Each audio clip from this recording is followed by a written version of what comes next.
না না, বিচারটা আজকে হবে না, আমার একটু কাজ আছে অফিসে। হ্যাঁ হ্যাঁ। আসসালামু আলাইকুম চেয়ারম্যান সাহেব, ওয়ালাইকুম সালাম। কেমন আছেন? মোহাম্মদ আলী, কি অবস্থা, কেমন আছেন?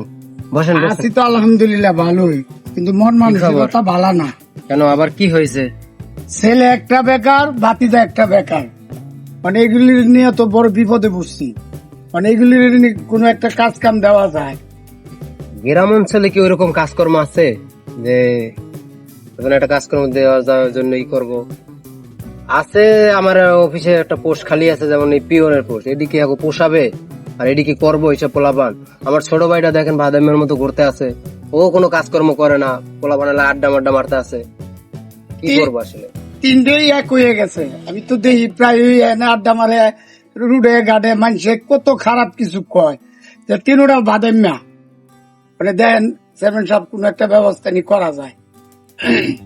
আমি একটা চিন্তা ভাবনার মধ্যে আসছি যে এত গ্রামের ভিতরে কোনো বেকার ছেলে টেলে থাকলে কিছু করার কোনো ব্যবস্থা করা যায় কিনা। আসলে গ্রাম তো এরকমই, তো এখন তো বুঝতেই আছেন বাংলাদেশের অবস্থা কি রকম, কাজকর্ম এরকম নাই। মোহাম্মদ আলী সাহেব, তাহলে আপনি চলে যান, আমি ব্যাপারটা দেখতেছি কি করা যায়। যেহেতু আপনি আসছেন, আমার মাথায় আছে। আচ্ছা ঠিক আছে চেয়ারম্যান সাহেব, তো গেলাম। আচ্ছা, ভালো থাকেন, যান। আসসালামু আলাইকুম। ওয়ালাইকুম সালাম।